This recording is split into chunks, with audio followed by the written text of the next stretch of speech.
Assalamualaikum warahmatullahi wabarakatuh. Alhamdulillahirabbil alamin. Allahumma shalli ala sayidina Muhammad. Sahabat beriman yang dirahmati oleh Allah Subhanahu wa taala. Semua perempuan muslim tentunya sangat menginginkan kebahagiaan, tidak hanya di dunia namun juga di akhirat. Satu-satunya jalan untuk mendapatkan kebahagiaan ini adalah dengan selalu mentaati semua perintah Allah Subhanahu wa taala sekaligus menjauhi larangannya. Akan tetapi realitanya banyak wanita yang secara tidak sadar ataupun dilakukan dengan sengaja. Perlu diketahui, jika masuk ke dalam neraka tidak hanya terjadi pada wanita yang melakukan dosa besar, namun dosa kecil yang sering dilakukan dan sering dianggap remeh merupakan hal yang sangat dibenci oleh Allah Subhanahu wa taala. Berikut ini adalah beberapa dosa wanita yang sangat dibenci oleh Allah Subhanahu wa taala menurut dasar hukum Islam dan dalam Al-Qur'an yang harus diwaspadai dan dihindari. Yang pertama, menolak hubungan suami istri. Allah Subhanahu wa taala sudah mengatur hambanya agar hidup secara berpasangan, lalu mendapatkan keturunan.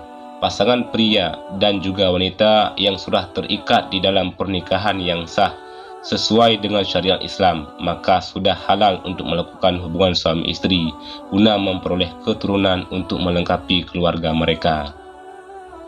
Apabila istri menolak saat suami meminta untuk bergaul, maka sama saja wanita atau istri tersebut sudah membuka pintu laknat dari Allah Subhanahu wa taala untuk dirinya. Sebab ini merupakan kewajiban wanita di dalam Islam, kecuali di saat wanita sedang sakit atau sedang menstruasi, maka diwajibkan wanita untuk menolaknya. Yang kedua, berpakaian namun telanjang. Berpakaian namun telanjang merupakan ungkapan untuk perempuan yang sangat senang berpakaian ketat dan juga tipis, sehingga memperlihatkan setiap lekukan tubuhnya. Apalagi jika pakaian yang ketat dan tipis tersebut memperlihatkan beberapa bagian tubuh wanita, seperti buah dada, pinggul, paha, dan bokong.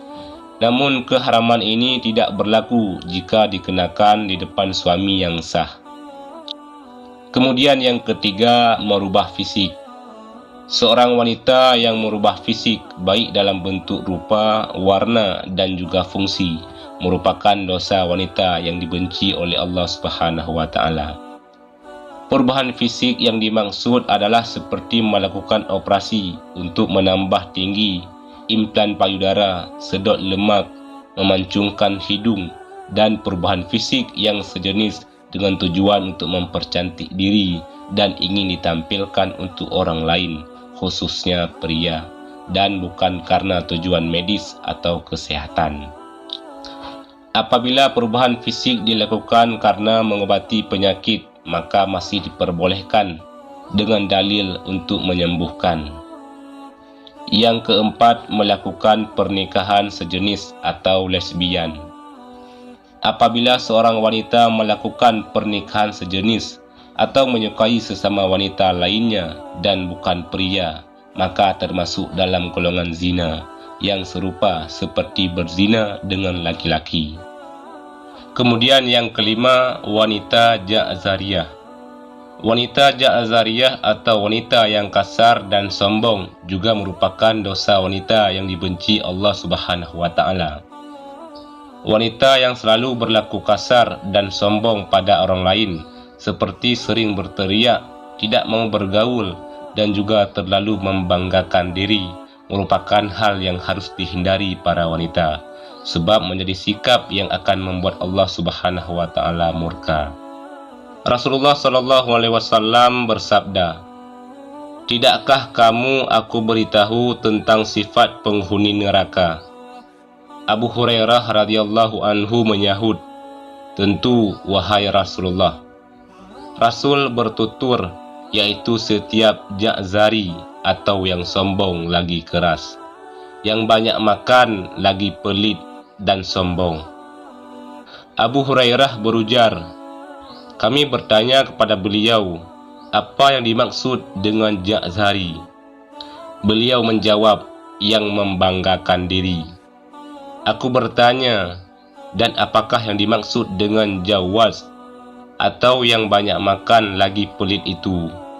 Beliau menjawab, yaitu yang gemuknya berlebihan.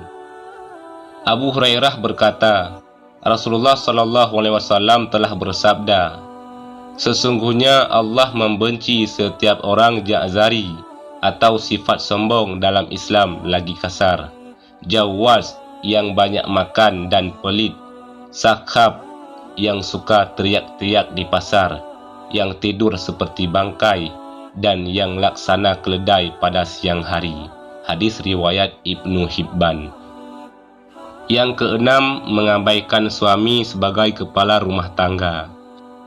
Di dalam Islam, suami merupakan pemimpin dalam sebuah rumah tangga sesuai dengan peraturan dalam ajaran Islam serta sabda Rasulullah SAW.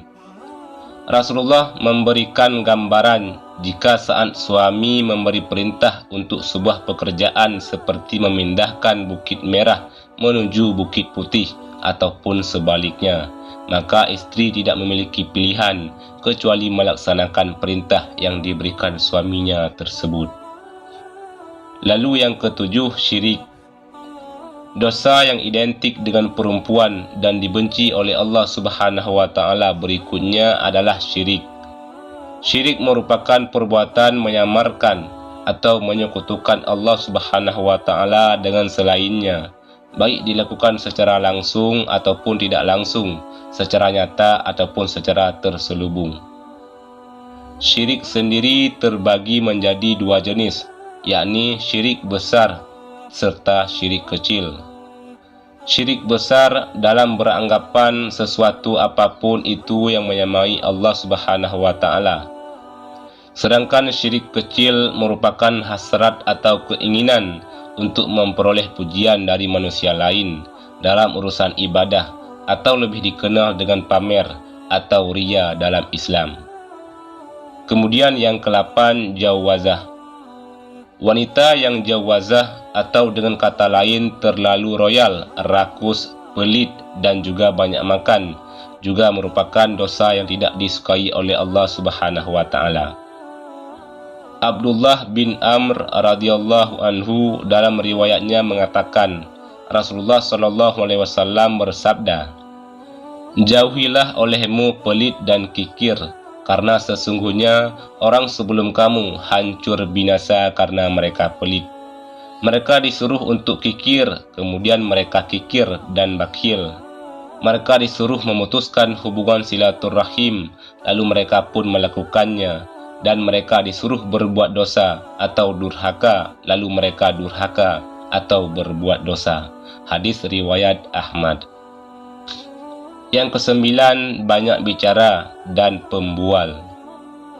Jabir bin Abdullah radhiyallahu anhu berkata, Rasulullah SAW bersabda, sesungguhnya orang yang paling aku benci dan yang paling jauh majelisnya dari aku pada hari kiamat adalah sarsarun, orang yang banyak omong, mutasyaddiqun, yang membual dan bicara seenaknya, dan mutafaihikun.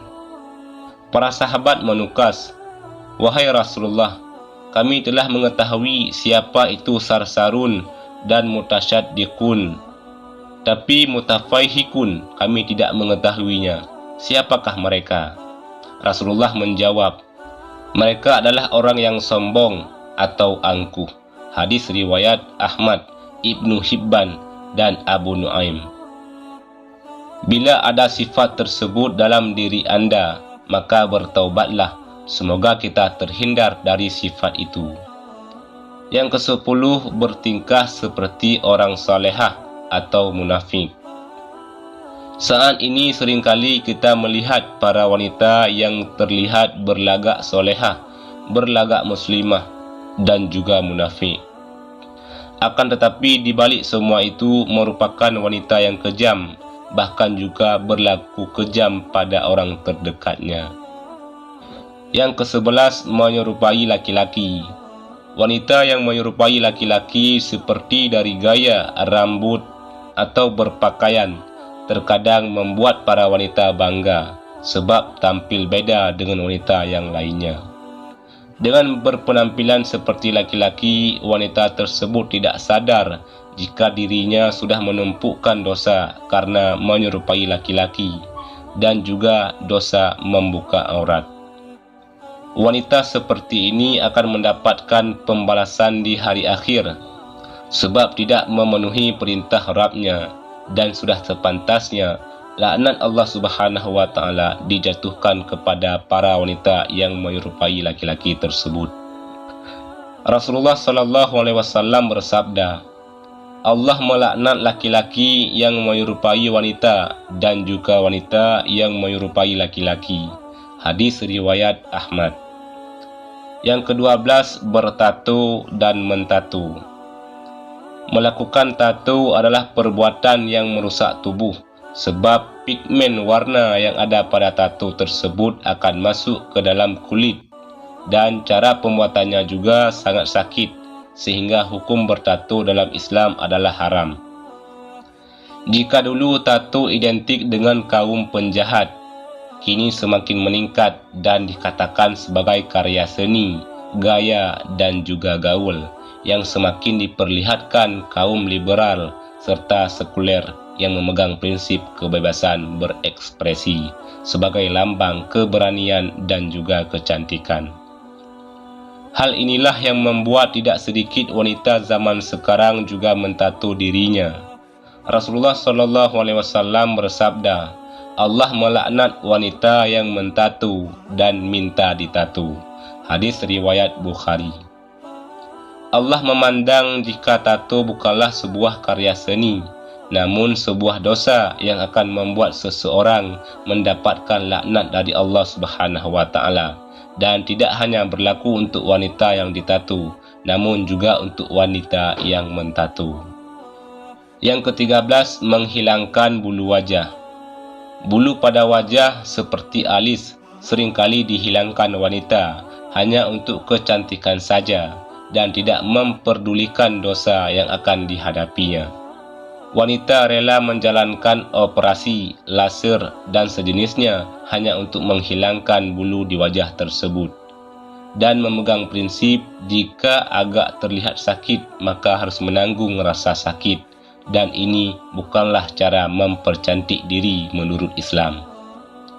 Ini mengartikan jika alis yang sudah diciptakan oleh Allah tidaklah cantik, sehingga harus disempurnakan kembali dan akhirnya melakukan segala cara meskipun menyakitkan, maka Allah akan menjatuhkan laknat sebagai ganjaran untuk wanita tersebut. Yang ke-14, menyambung rambut. Hanya karena alasan untuk kecantikan, wanita sekarang ini juga banyak yang menyambung rambut mereka, baik dengan rambut asli ataupun rambut tiruan yang serupa dengan rambut miliknya ataupun berbeda, dan hukum menyambung rambut adalah haram. Sedangkan menyambung tersebut dilakukan hanya untuk memperoleh kecantikan dan membuat wanita tidak ingin mengenakan jilbab sebab ingin memperlihatkan keindahan rambutnya tersebut, sehingga dosa semakin bertambah, yakni dosa membuka aurat. Yang ke-15, melakukan suap dan menerima suap. Urusan suap menyuap tidak hanya dilakukan oleh para pria, namun juga wanita. Dan laknat yang akan didapat wanita tersebut juga serupa dengan yang diterima pria. Rasulullah sallallahu alaihi wasallam bersabda, Allah Subhanahu wa taala melaknat orang yang menyuap dan menerima suap dalam hukum dan juga pengadilan. Hadis riwayat Ahmad.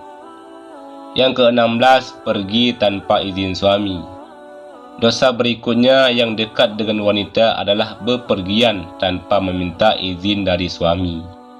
Sebab Islam memandang wanita yang melakukan perjalanan meskipun dengan tujuan baik, namun tidak diizinkan suami, walau yang dilakukannya adalah berpuasa sunnah sekalipun, merupakan hal yang berdosa, sehingga akan menerima hukum istri melawan suami menurut Islam.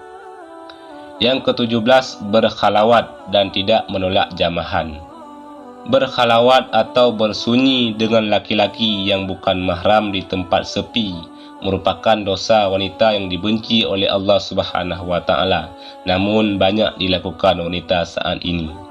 Rasulullah sallallahu alaihi wasallam bersabda, "Jika seorang istri yang membiarkan dirinya dijamah laki-laki lain, maka boleh diceraikan," yang menunjukkan jika perbuatan tersebut adalah dosa besar dalam Islam.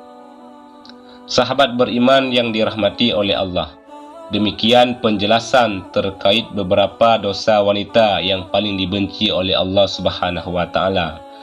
Semoga dengan penjelasan di atas memberikan pencerahan bagi kita, terutama para wanita, agar bisa mengurangi dosa-dosa yang kita lakukan semasa hidup di dunia.